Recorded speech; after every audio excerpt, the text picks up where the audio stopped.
This week on the Media Core Minute podcast, I sit down with Antone Darrington, the owner of the Barber Lounge here in Rochester, Minnesota. It was fun learning about his story, hearing the progression of the company, looking at quality over quantity, providing a different level of experience in the industry. So stay tuned. We dive into a lot. Tone, how you doing, man? Good. How are you? I'm doing well. I was thinking the other day, you know, when I knew you were coming in, I'm like, man, when's like the first time, you know, we were getting connected? And I think, I mean, when did you start your business? 2018. Okay. May 8th of 2018. Yep. Because I was at the end of 18, so I knew it was similar kind of time frames, and I think, you know, even in those earlier stages too, like I met you pretty early on. I don't know exactly how. But I remember, like, we were switching some haircuts for some content and stuff like that, and that was a blast. But it's been a while. It's been fun to kind of watch the progression of the company and how you guys have done different things and grown, and what it's turned into. And now I'm coming back too and getting my cut there, and I've been loving that. So it's been good to see the growth, and it's kind of funny that we're doing this because you kind of started around the same time that I started. And just to see that growth in you, and probably you seeing it in me, it's good to see, man. Yeah. No, I love that. Because where'd you grow up? South Minneapolis. Okay. So I grew up. Yep. And was the plan to be a barber all along, or no? What was that? Not at all. No. Not at all. So from high school, I left high school, played a little college ball. Okay. Was in college just to play basketball. Okay. I didn't know what I wanted to do at all. So it was like professional ball, like ever in the idea, or it was like it was the idea, but it wasn't. It was a dream of mine, but I'm only 5'11". You know, that's it wasn't a real dream. So I played some college ball. Was trying to do the school thing. Didn't know what I wanted to do. Stopped doing that. Did security for a couple years. Okay, I didn't know that. Did security. Did you like that? It was boring. It was easy. Really? Yeah, it was easy money, but literally like overnights and just sitting at a desk. It was not. It was not fun at all. So got tired of that. Looked up trades, and barbering kind of jumped out to me. So just went to barber school. Never picked up a clipper before then. Did you know anybody that like had done it, or? Yeah, one of my good friends was in barber school. Anthony Gouliard. He was in, and he was like, "Man, you can come check it out." Yeah. So, and I had a barber at the time, so I would always go in and talk to him about it, and he said, he liked it. He thought it'd be a good idea, kind of thing. Yeah. He's like, you can. What the numbers online show barbers can make versus what a barber can make is different, So that kind of threw me off when I looked it up. I'm like, 20,000, I can do that doing security, I don't need a switch to make 20,000. Right. Yeah. So talking to him, he kind of like pushed me to go, and it worked out. Even though I never picked up a clipper before barber school. Yeah. So even before we kind of jump into that, because I'm interested to hear that, just kind of for listeners too, what is the Barber Lounge? So I would say the Barber Lounge is a barbershop that is more focused on like the professional things about a business. So we kind of look at what barbershops are perceived as. Like there's just like most barbershops you go into, the client already expects, I'm gonna have to wait. So we try to go where if you come to our shop and your appointment's at 9, you're gonna sit in a chair at 9 o'clock. We try to be professional at all times, whether it's the way we dress, the language we use, all these aspects to just change the way barbering is perceived. A lot of clients come in with a lot of problems too, and we try to be the solution to those problems too. I mean, I've been to all kinds and levels of, getting my hair cut, and some have been barbers, and some are just, you just walk into Great Clips kind of thing. Yeah. It's just, the experience is just wildly different, you know, and like that's, you know, I've even cut my hair for a long time. You know, I'd have phases of like, like I just gotta like Do it cut myself, this yeah. quick and dirty and just get it done. Yep. And like again, you know, even coming back now, and you know, it's probably been at least 6 months or something like that I've been pretty active. And it was just like having someone that you know, that knows you, that you can trust. They've always done a good job. And then the experience side, you know, like being able to come in, like you said, right away, that was huge. Yeah. You know, I'm like, I've never been used to just like chilling and waiting, you know, something like that. Like I got a busy schedule. You're too busy to sit I'm in like, a barbershop. we gotta run, man. Yeah. Yep. But- Come in, get the service that Yep. you get every time. It's consistent, you know. You just sit down and get the usual, you know. Yep. But it's just fun. Like it's just, I don't know, like the experience is just so much better than so many different places that I've been to. And it's like, you know, that's why I can justify certain pricing too, and just go like, hey, we're doing it different. If you want that, that's for somebody else.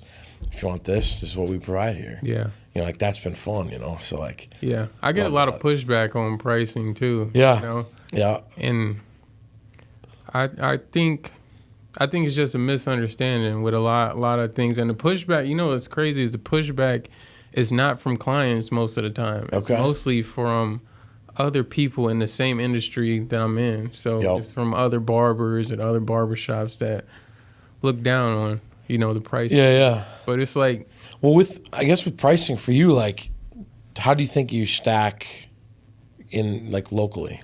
so I'm at the highest, Yeah. probably in the area, Yeah, but yeah.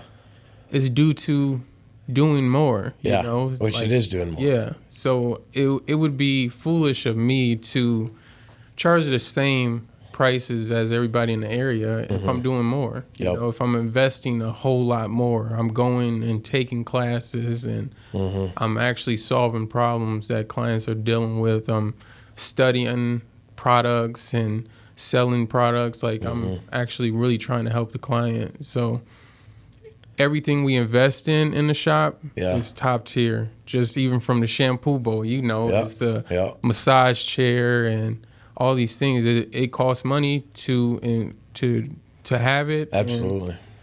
And you've built it up over the years too. Yeah, You know, yeah. it's like I've seen pricing, but also services, Yeah, you know, and then equipment, and then things just continue to evolve and level up and get better. And then it's like, well, yeah, like, and that's what, you know, yeah, your clients aren't the ones complaining, going, hey, like what, right. because they're experiencing it. They're getting to see the difference. So it's like, oh yeah, It's that worth- makes sense. Yeah, You know, it's not like, oh, dude, what happened? Like, you're doing the same thing, but charging me more. Like, Right. it's just, it hasn't been that. But it's kind of fun, you know, because I'm like, you know, I do, you know, hair and beard. And, you know, I asked my brother, you know, like, hey, like, what do you pay, you know, at this place or this place? And they're like, you know, $20 or something like that. I'm like, Yeah. why don't you come over here, dude? Like, you got to try this. Yeah. He's like, I don't know. I just can't justify the price. And it's like, I don't know. It's just like a random idea of just this. I don't know why people think it should only cost a certain amount. I think it comes to. I mean, I think part of it is the perception of barbers. Like the standard of barbering has been lowered so much over time. You know, if you go back in history, barbers were professional, white jacket. You know, blood letters, like dentists. Like we used to really be professional. So now we're in a time where a lot of barbers have this mindset where it's I'm my own boss. I can dress how I want to. I can talk how I want to. And the standards of barbering have went down. So Yeah. clients are like, why should I pay them more? You know, if you look at stylists or cosmetologists, their standards have always been up, you know, and that's why women go and pay $200, $300 for a color. Yeah. And they know the atmosphere is going to be clean. They're going to get in on time, you know. So, Yeah, I It's don't like just- seeing my wife's bills from those. yeah, it's up there, man. Luckily, my wife, her sister is a stylist, so she Oh, gets nice. her hair done for free. Yeah. Yeah. No, but I love that. I love, like, I mean, I think that's just, again, like personalities too. It's like I would rather pay more for a premium experience in most things. Yeah. I think like that just fits it too. It's just like, you know, there's scenarios all over the place where you could pay a little bit more and the experience can be different. Yeah. I always It's use a certain level, you know, it's like, that's nice. You know? Yeah, I always use was it Pittsburgh Blue downtown Yeah. steakhouse, Yep. for example. It's Yep. like there's a lot of places that sell steak, Yep. you know, Yep. and you're gonna pay that premium price because it's a better quality steak. You know, they might have marinated it for some time, or Yep. you know, Or like where they're getting it. Yeah. And and it's not, maybe you don't go there for dinner all the time, but Right. there's that clientele that do, you know, and that's Yep. kind of where a lot of barbers should have like a target client that they're going after, and that's Right. we're focused on that. well, I think too, it's like because not a lot of people are, I guess, doing that in the area too, you can really be, you know, that person in the market Exactly. that can provide that, you know, because it's like, I don't even know who else I'd go to that could do you know, those kinds of things. So I think that's cool too, that you've like found that niche and gone, hey, we're going to be here. We're going to attract this kind of clientele. Yep. You know, I think even like a lot of people too, there's an awareness piece. Like more people just got to know, Yeah. about it. Like Yeah. one, that you guys are here and doing this, but then two, like, why are you different than other barbers? You know, so it's Yeah. like that twofold. They got to know you're here in Rochester, the area, you know, which a lot do, but you know, I'm sure there's plenty that Yeah, there's don't plenty yet. that don't. Yeah. But then and then too, like, oh, like even if they came across you, how do they know that you're different than, you know, X, Y, and Z? I think that's like that cool, like, I mean, even look in the future, like how much progression there can be, you know, of like Yeah. growth and potential and like different things. I mean, that's got to be exciting too. Yeah, definitely. Yeah, Yeah. I don't feel we've been seen at all, like compared to where we could be. Yeah. So I think we got a lot of growth. I think a lot of awareness that know that we're here, and just to see the difference. So that's where I'm just gonna stay steady and Yep. try to Yep. reach those people. Yeah. So kind of going back, you know, I'd love to kind of get into the story too. You know, you figure out, hey, this is you know, an option that you know, you could be doing, kind of pursuing. You go into barber school. I mean, what happens? I mean, you just fall in love with doing it, or like, what does that look like? So I went to barber school, and yeah, I did. I guess I would say I fell in love with it. I mean, I never picked up a clipper before, and they Yeah. had us cutting the second day in there, so it was nerve wracking. But I got through it, and over time, just got the reps in, got better, you know. And I think I love barbering, but my mindset wasn't right. So even when I got out of barber school, I worked at a shop, and I had that same mindset. Man, I'm my own boss. I can kind of dress how I want to, and if I don't want. I worked at a mall shop, so we had a schedule. Didn't like the schedule. I'm like, I got into barbering to create my own schedule, stuff like that. So I think where I really found my passion in barbering and this niche thing was when I went and did classes and learn some stuff. So Yeah. So like, and like, when did that kind of take place? Like when you were there, or when you like actually started your own? So that was when I started my own, like a year into starting my own. That's and was Rochester the first? Like that was your first, you know, going out on your own. Yeah. Starting your own. Yeah, that was company. first business. Yeah. But you were in the cities previously. Yep. So what brought you to Rochester? Just actually my wife's best friend and her were just talking about how Rochester is going to be growing. Yeah. And then next Well, it couple of has. years. Yeah. It's grown crazy just since I've been here. So Yeah. that my wife kind of was looking for places, and she found the spot that we're in now on Facebook Marketplace, and they put it up for sale, came down, looked at it, and ended up signing a 3-year lease without even spending a night in Rochester. I had zero clientele, and didn't really know much about Rochester besides that, and just took a chance.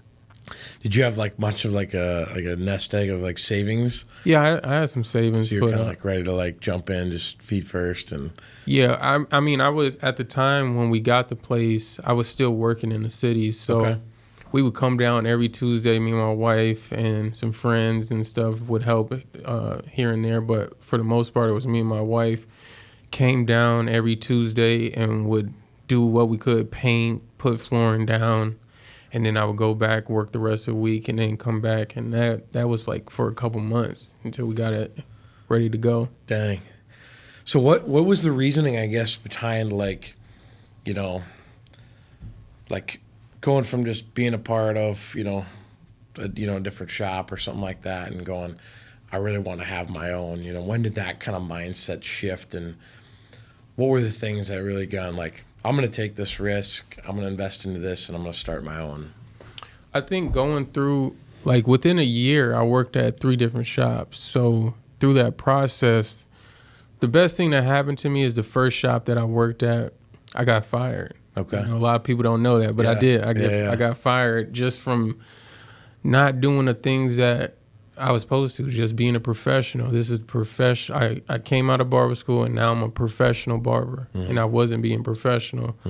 So going through that and then going to a shop where I didn't have to be professional, and I seen the effects from that, and then I'm like, man, I could do this. Right. So just going through those struggles and seeing it kind of gave me the confidence to open up my own.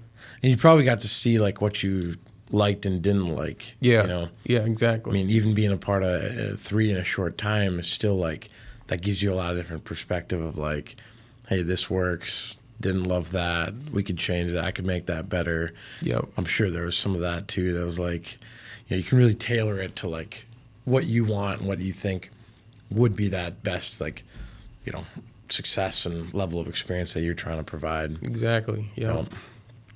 So you do that working. I mean, that's a lot in its own. Like going back to the cities, coming back, working on this. So when did you like fully kind of start like Rochester 24/7 or 100% down here? So that was May 8th, 2018. That's when we opened up. So it was probably maybe a month before that we moved down, and it was like a month that we moved in. We were still getting stuff together, and then kind of went full. Yep. What was it like initially? Oh man, it was response slow. Wise. Was it? It was slow, man. It was so slow. On the side of the building, there's like a little area, like a picnic area. Yeah. And I would grill. Like I was grilling. I had so much time. Nobody was coming. Starting out, first couple months, I would 2 haircuts a day was good. 2 haircuts a day. And at that time, it was tough because, I was charging $20 a haircut. Yep. Yep. That's wild. So what do you think has been a big part of that growth of like, how did you kind of pick up? I think I picked up just being consistent, consistently being there. That helped it pick up. And then once I got consistent, I had a little freedom. So I went, there was a barber, what is it called? Barber, expo in the cities. Yeah. So I went to that barber expo, and they have classes. And for the classes, it was like 8 a.m. to 5 p.m. I just stayed in the classes the whole time. I didn't even leave to eat, none of that. Yeah. And there was a barber named Morano that was talking about his course, Advanced Barber Systems. And everything he was saying, it just made so much sense from the problems that I was dealing with in the shop. Even though I was busy, I was dealing with a lot of problems. And he was just preaching this work less days, but make more money by providing solutions to problems. Yep. And I went home that day, thought about the course. I didn't have much money saved at the time, and this course wasn't cheap, but took the chance, and that course changed my life and changed my career. Really? Yeah. So what year kind of was that? Was that still 18? I think that was 19. Okay. Yeah. So kind of like, figured it out for a while, and you're like, hey, like, start getting into like the courses and the training, and then, I mean, that's probably when you really too like fell in love with like the potential. Yeah, like, that's when I was like, okay, now I'm looking at barbering totally different. I'm looking at it as a real business. Barbershops, we all cut hair, but there's a lot of things behind the scenes that a lot of barbers don't get taught in barber school. So the taxes and stuff like that, that's where I kind of was like, okay, this could be a real career. I could really do this and eventually retire with just doing this. So what do you think you love, I guess, about what you do? I think I love, I think giving solutions to problems. So like, client might come in and he might be dealing with scalp problems. Yeah. Me being able to either point him in the direction of a product or a service that we have that he could utilize and get the service, and solving that problem for him is what I love about it. And just building those relationships with clients, just like us. We've been talking for years. You probably get to build really cool long-term relationships with people like over the years too, and I mean, you see all walks of life. You see the goods, the bads, the everything. Like, that's got to be a lot of fun. Yeah, definitely. Dang. See the growth in them, they see it in me, and it's pretty cool. Yep. I like that. So what do now you have other people that are working there, right? Mm-hmm. So how does that work with you owning the shop, bringing people in? What's that like in like the barber industry? So for most shops, especially booth rent shops, it's just like you rent your chair and don't say nothing to me, basically, But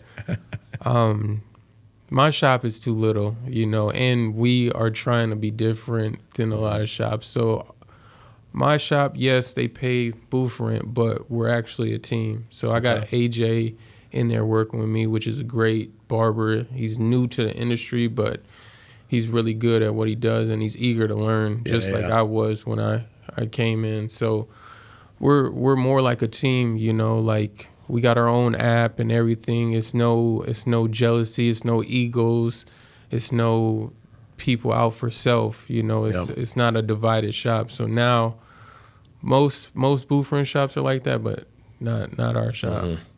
And you still have a chair open too that you're gonna fill up and grow into. For the right barber, right person. Yeah. I suppose. I mean, that's gotta be challenging too, to like make sure that. Cause I mean, you guys got to be pretty tight knit too. Yeah. I mean, you're always together. You're in that space. Clientele. I mean, like, that's got to be a good culture fit for you guys too. Yeah, 100%. I mean, finding that person. Yeah. Do you like newer barbers, or like people that kind of have experience? As far as hiring, I would say newer barbers. Yeah. Just because there's a lot of like the stuff that I went through early in my career. The whole mindset of I want to be my own boss is about me. That mindset is hard when they've been doing it for so long. Yeah. And then you come into a shop like that, and it's kind of like you can't. Yeah. You just bump heads. Yeah. Yeah. Is Lee still cutting? Yeah, Lee's in there. He's still in there? Yeah. I seen him yesterday. He's in there on Mondays. Yeah, I love that. Yeah. I've only seen him probably, a handful of times when I come in, and he's just a fun old dude that's just cutting hair, and because he's kind of retired, isn't he? He's just kind of cutting for fun now, and he's a couple of his clients, and he's been cutting some of his clients for 40 years, so it's hard for him to just give it up, Yeah. No, that's awesome. How do you think like marketing and social media play into what you guys are doing and like growth? I think barbering is kind of repetitive. A lot of barbers do the same stuff. Like, you only can post so many haircuts. Yeah. There's only so many haircuts, a ball fade, mohawk. Yeah. So with social media, I try to like promote the services. You know, to like show the vibe that we have at the shop, whether it's hot towels, whether it's facials, whether it's shampoo. So I just try to show that on like the Instagram and stuff like that. We haven't really pushed social media as hard as we can, but that's the goal, is to. What platforms are you mainly on? Just Instagram. I'm starting to use Facebook more. Okay. YouTube at all? No, not really. I need to though.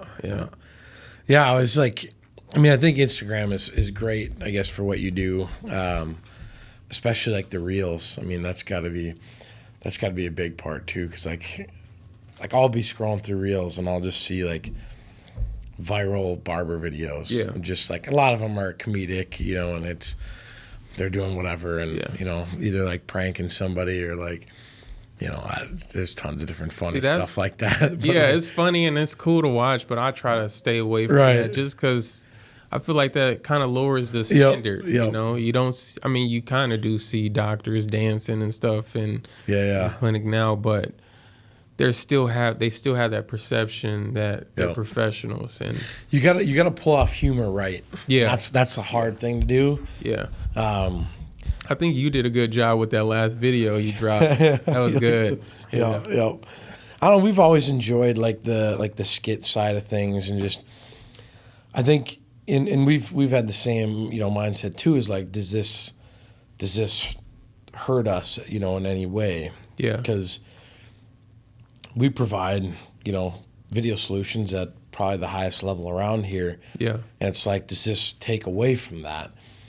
And I've had people, you know, I've talked to different people too, and it's like, you know, there's an element of that where it's like, oh, I mean, it could, but like, one, it doesn't to me, you know, being somebody else, being a viewer. But they said like what we really like though is that it shows like the authenticity, and like you really see like who people are, right? And kind of like their character, like, you know, different things like that. And it's just so like I feel like, you know, like that balance of like, is it gonna hurt or help? And I think if it does hurt at all, I think it like the help outweighs still. Yeah. You know, to still go like, man, like we can, because I don't think like anybody can look at our stuff and like deny that it's not like a premium, you know, level it's of top tier. Yeah. So it's like, you know, how can we do that?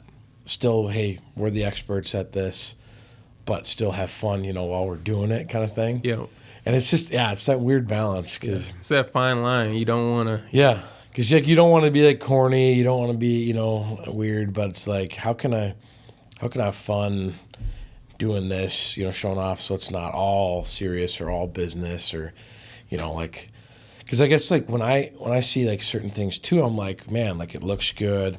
I love like the services stuff, because I was diving into your stuff too. Yep. But I'm like, I also want to see like, man, like I want to see like Tone and his personality, and like you even talking, you know, a lot of it's like a voiceover sometimes, or like text, or like the music. But I was like, man, like let's get a mic on you, get talking more, you know, being that personality, because I think too, like, I mean, I don't go to you just because, you know, you cut my hair well, you know. It's like I enjoy going in, chatting with you, being in the environment, you know, seeing the guys, and it's like, it's that experience too that I think you can get across in like the content. And it doesn't have to be overproduced. I mean, phone stuff, right, like you're doing, but just kind of having like those, like that authentic, you know, get the personality side, I think would be fun. Yeah, and I think that's where we need to capitalize on that too. Yeah, definitely. I think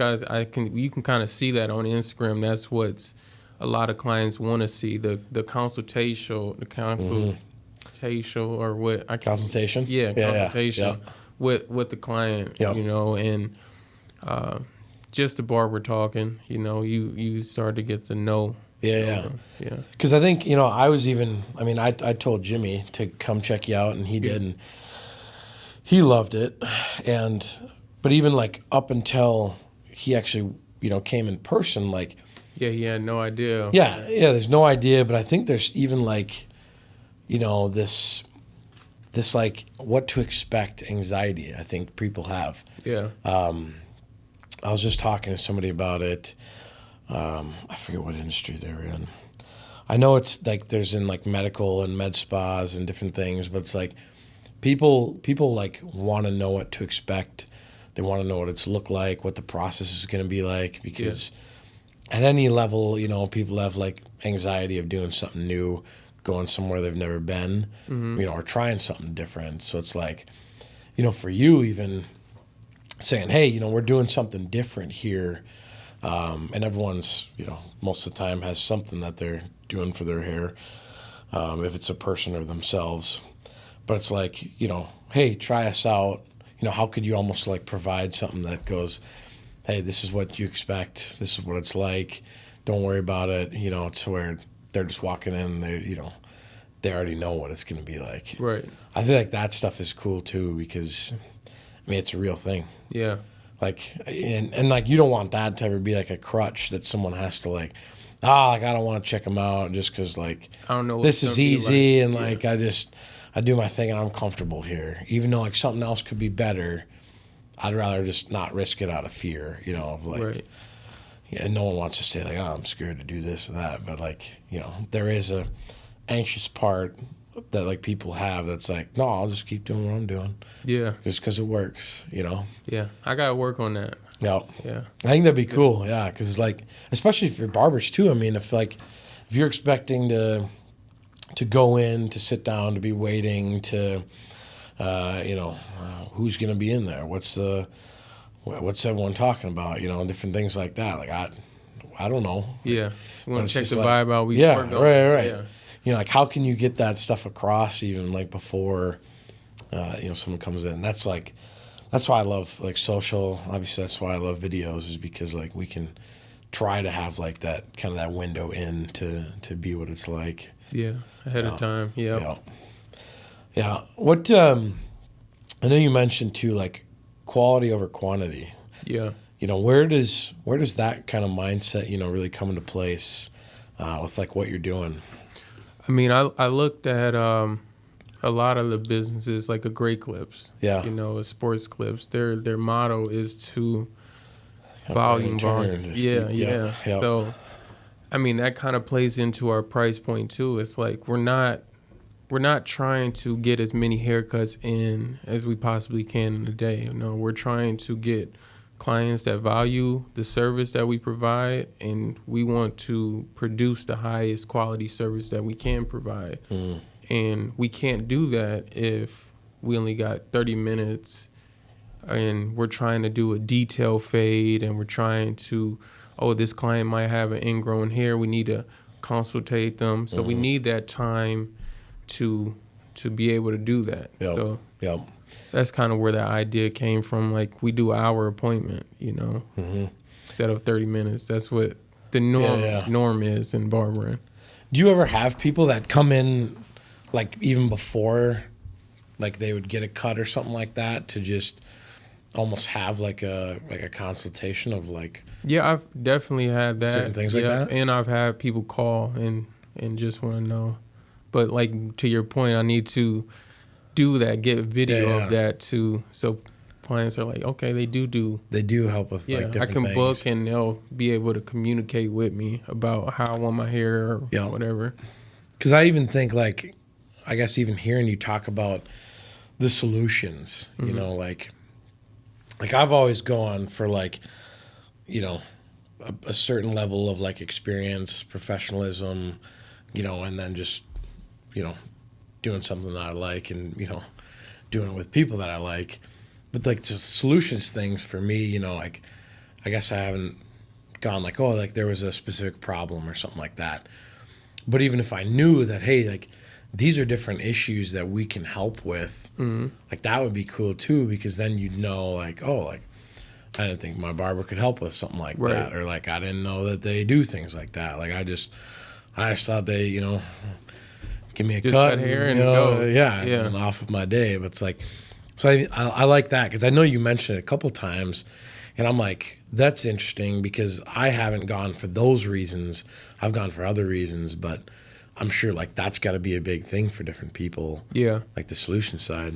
Because Because I know you got an app now too. Yeah. You got the app, which has been sweet. Yep. The ease of booking and things like that. And it's an investment, but I think it's worth it. A lot of the what our goal too is to be different than every barbershop, whether it's as simple as a mirror on the wall. We got different mirrors. So with the app, I've never seen that. yeah, it's a mirror. Yeah. So with the app, we wanted to invest in that due to the fact that a lot of booking apps for barbers, they're advertising everybody on it. Mm-hmm. Now that we have this custom app, it's just about us. You know, they can just see us.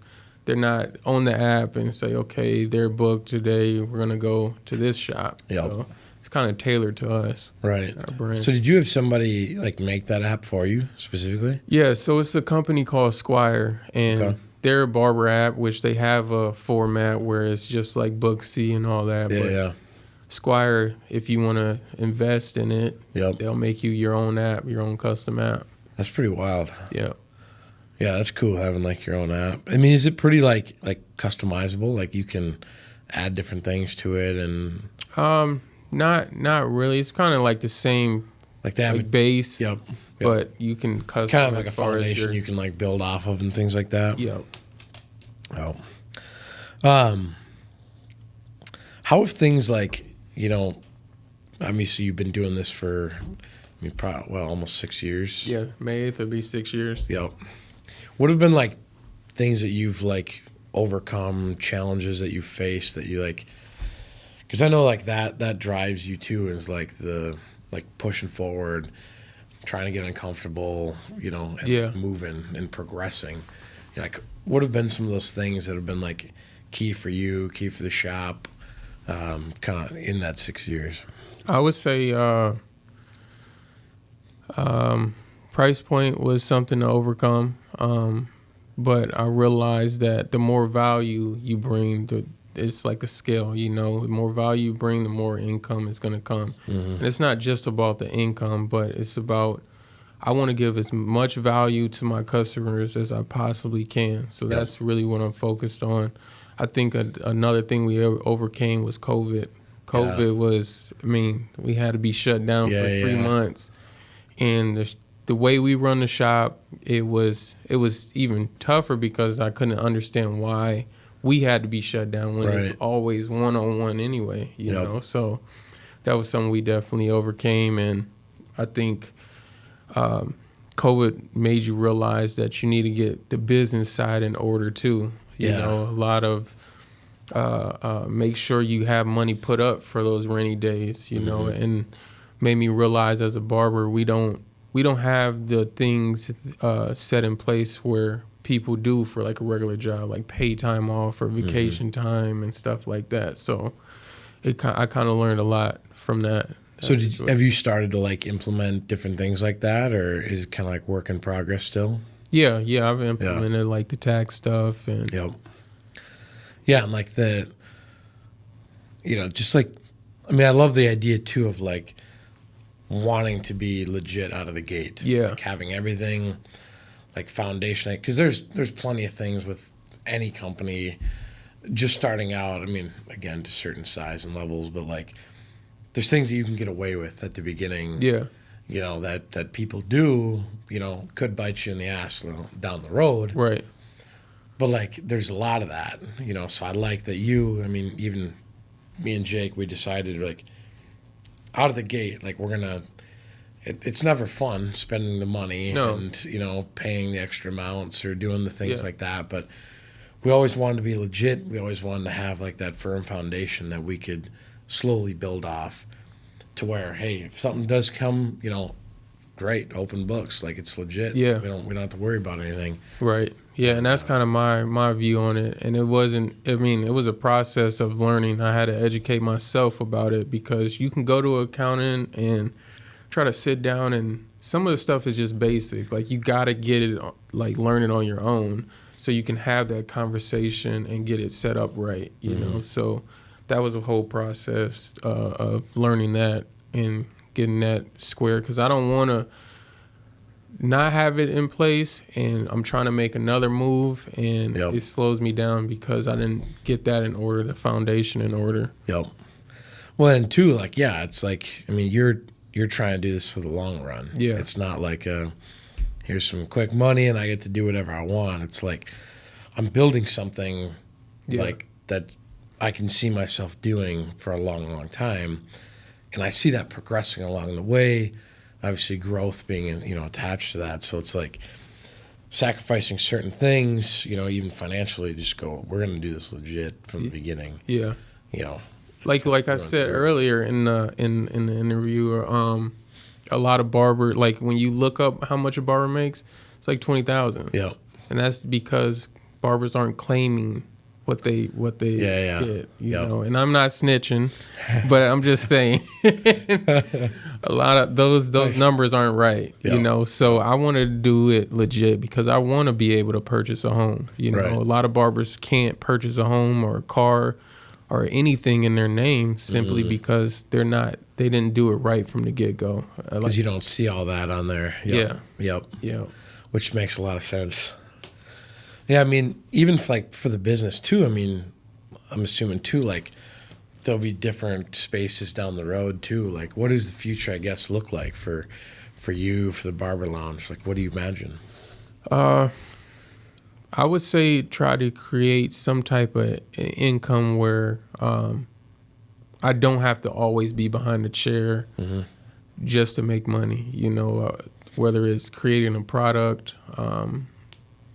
whether it's buying barbershops and helping them succeed, and, you know, just a different avenue where I don't have to be behind a chair to make money. Yep. You know? Yep. Yeah, I mean, I suppose there's a lot of things that you have learned and will continue to learn that you could go like, hey, I'm gonna buy this or acquire this, and then go put all these things in place that I know that'll help it run better, more efficiently, more profitable, you know, things like that you can kind of even scale on. Yeah. Like one of my mentors, he has like 3 U.S. patents, and it's from creating things in the barber industry. Like he has like a clipper holder and stuff like that. If you don't have the business stuff in order for just cutting hair, how are you gonna be able to run a business where you're selling products like that? So mastering that will help you when you do venture off into another thing into the industry. Yeah, things that, I mean, there's a lot of companies too that, you know, like they either like start or acquire something too that builds off of what they're already doing. So being in your industry and going like, hey, this there's opportunity here, there's an opportunity here, like no one's doing this, I could start. It's like, I love that, you know, again, like you have that mindset too of like, how could I be doing this longer, better, you know, start something new. I'm sure there'll be like always an element of, you know, still the enjoyment of like, you know, doing what you love to do, and then also like, hey, here's all the other things that I can kind of get into as well. Yeah. Do you ever see like a you know, big shop, a lot of chairs, or do you see it being like, you know, multiple locations or something like that? Right now, I would say I'm just trying to. The shop that I have now, I just want to see that reach its full potential, and I don't think it's even close. Yep. Big shop, a lot of chairs. I don't really see that in my future. Just dealing with so many different personalities, it's not easy. I know a lot of barbers can do it. Yeah. But just for me personally, I don't think that's something I want to do. I kind of like, and I think my clientele likes that one-on-one kind of experience versus, you know, 10 chairs and. Right, because then you're getting back into that, you know, you're losing the, you know, I mean, the whole quantity over quality thing. Yeah, exactly. You know, if you get too big, then it's, again, like, are you making it more about just getting numbers, and income, getting people really, in kind of thing? Yeah. So what do you think is a sweet spot then? Right now, like numbers. I feel like 3 chairs is perfect. Yeah. I like that. Yeah. So, I mean, is there like, I mean, even for you, services, products, I mean, different things like that you can even continue pushing? I mean, there's got to be new tech coming out all the time and new products coming out all the time. Yeah, new clippers, all that. I think the biggest thing right now is a company reached out to me, Lay Right. It's a pomade company. So I've been just over the years, I've sold product here and there, but now I'm taking it more serious. I'm learning the product. I'm studying the product. It's a quality product. And with with selling product as a barber, you have to do inventory. So I'm doing that inventory and just learning to keep taking that money and reinvesting and just learning how to sell products. So when I do get my own product, it's gonna flow easy, you know. So do you think you will have like a product that like you like started or have? Yeah, I think that's a goal. Yeah, that's a goal of mine. How do you do that? I mean, there's a lot of private label companies where you can just slap your logo on there, but there's also companies where you can create your own formula. And so I'm just seeing what products really help clients, and will eventually just try to put my own spin into it, whether it be a scent or maybe a more elevate the peppermint in the product or whatever. Dang. What about like the educational side of things? Oh, like education. Yeah, even like for people in your industry. I mean, do you ever see like, mentoring barbers or different things like that too?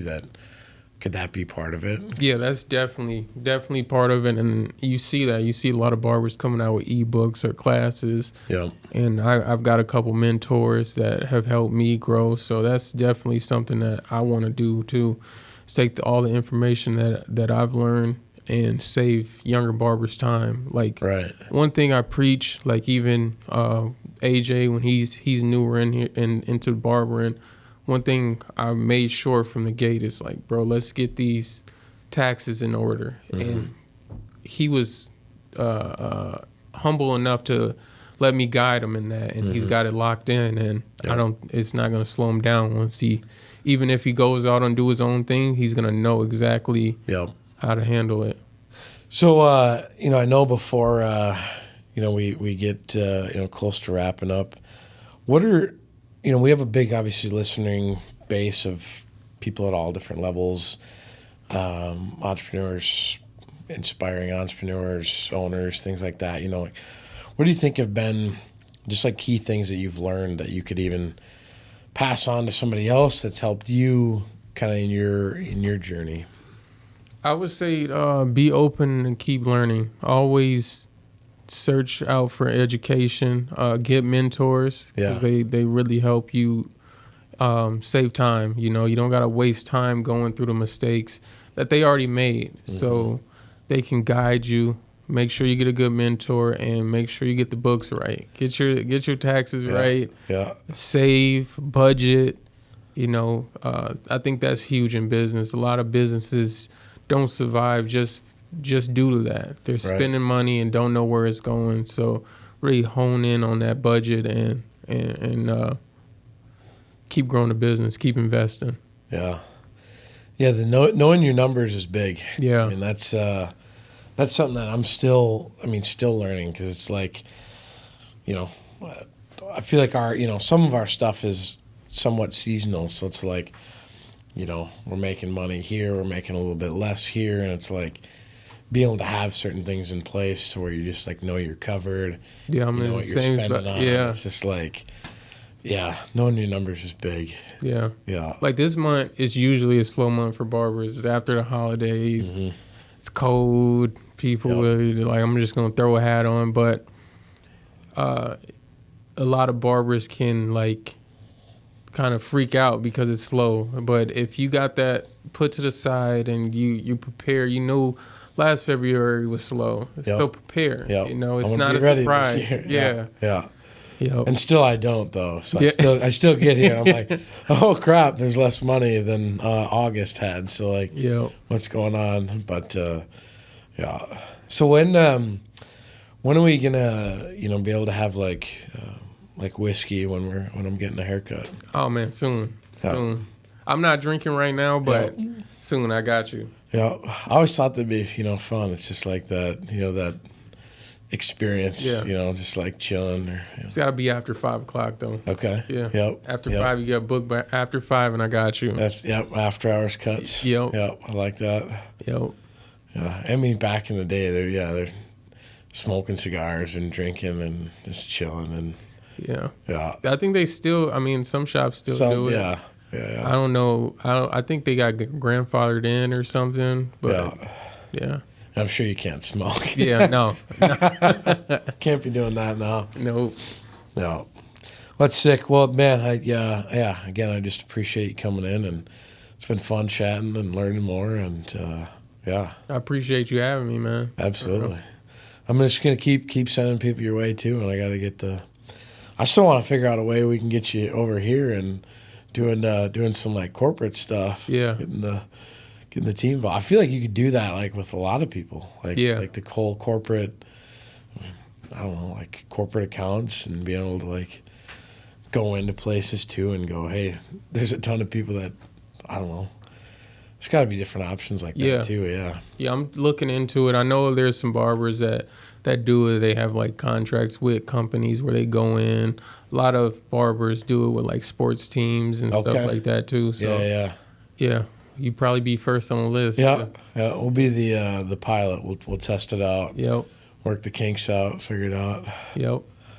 Well, sweet. Well, yeah, appreciate it again, man. And I look forward to continue to see the growth and what the next 5 years looks like. Likewise, too. Yeah. All right. Appreciate it, Josh. Thanks, brother. And as always, guys, thank you so much for listening today. We're excited to continue bringing you different guests, different topics. We're even thinking about introducing, more topical podcasts, even having internal people or doing just solo stuff just internally. A lot of good content in the works. Continue to listen. We appreciate it, and we're excited for the future. We'll see you guys on the next one.